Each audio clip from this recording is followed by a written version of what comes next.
Hello guys, എനിക്ക് കുറച്ച് നാൾ മുമ്പ് ഒരു ആമ്പലിൻ്റെ ട്യൂബർ കിട്ടിയിട്ടുണ്ടായിരുന്നു. അപ്പം എനിക്ക് അറിയാവുന്ന രീതിയിൽ, എനിക്കങ്ങനെ വാട്ടർ പ്ലാന്റ്സ് ഒന്നും വെച്ചിട്ട് അധികം പരിചയമില്ലാത്തതുകൊണ്ട് എനിക്ക് അറിയാവുന്ന രീതിയിൽ കുറച്ച് മണ്ണും വെള്ളവും ഒഴിച്ചു കൊടുത്തിട്ട് അതിനകത്തേക്ക് വെച്ചതായിരുന്നു. പക്ഷേ ഇതുവരെ വെച്ചിട്ട് ഒരു 3-4 മാസമോ കഴിഞ്ഞു. അപ്പം ഇലകൾക്കൊന്നും അത്ര പുതിയ ഇലകളൊക്കെ വന്നു. വെച്ച സമയത്ത് ട്യൂബർ മാത്രമേ ഉള്ളായിരുന്നു.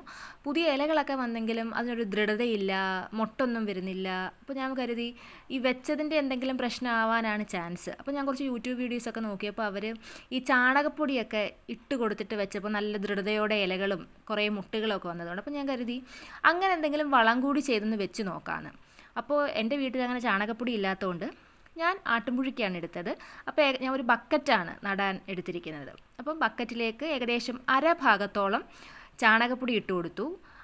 അതിനുശേഷം നമ്മുടെ വീട്ടിലുള്ള മണ്ണ് തന്നെ ഉപയോഗിച്ച്, നമ്മുടെ വീട്ടിലുള്ള തന്നെ ചുമന്ന മണ്ണാണ് ഉപയോഗിച്ച് അതിനകത്തുനിന്ന് വലിയ കല്ലുകളും അതുപോലെ പോച്ചയൊക്കെ വന്നതൊക്കെ മാറ്റിയിട്ട് അതിലേക്ക് ഏകദേശം ഈ ചാണകപ്പൊടി എടുത്ത അളവിൻ്റെ പകുതി അളവിൽ മണ്ണ് കൂടി ആഡ് ചെയ്തു. അതുകൂടി ആഡ് ചെയ്തപ്പോൾ ബക്കറ്റിൻ്റെ ഏകദേശം 3/4 ഭാഗത്തോളം നിറഞ്ഞിട്ടുണ്ടായിരുന്നു. എന്നിട്ട് അതിലേക്ക് നമ്മുടെ ആ ട്യൂബറും ഇലകളും കൂടി ആമ്പലിൻ്റെത് അതിലേക്ക് വെച്ചു കൊടുത്തു. വീഡിയോ ആദ്യമായിട്ട് കാണുന്നവർ സബ്സ്ക്രൈബ് ചെയ്യാൻ മറക്കരുതേ.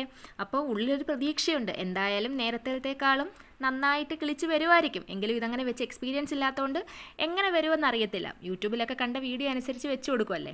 അപ്പോൾ എന്തായാലും വെച്ചതിന് ശേഷം ഒരു 2-3 ആഴ്ചയില്ല അതിന് മുമ്പുള്ള വ്യൂ ആണ് നിങ്ങൾ കാണുന്നത്. നല്ല ദൃഢതയോടെ വന്നു. നേരത്തെ ഇലകൾ വെച്ച് കമ്പയർ ചെയ്യുമ്പോൾ അത്യാവശ്യം ആ 2-3 ഇലയൊക്കെ നേരത്തെ ഇലയാണ് നിൽപ്പുണ്ട്. ആ വലിപ്പ വ്യത്യാസം നോക്കുമ്പോൾ തന്നെ മനസ്സിലാവും.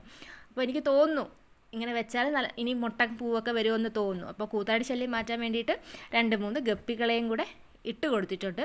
അപ്പോൾ അത്രയേ ഉള്ളൂ ഇന്നത്തെ വീഡിയോ. അപ്പോൾ താങ്ക് യു, എല്ലാവർക്കും ഇഷ്ടപ്പെട്ടു എന്ന് കരുതുന്നു. ബൈ.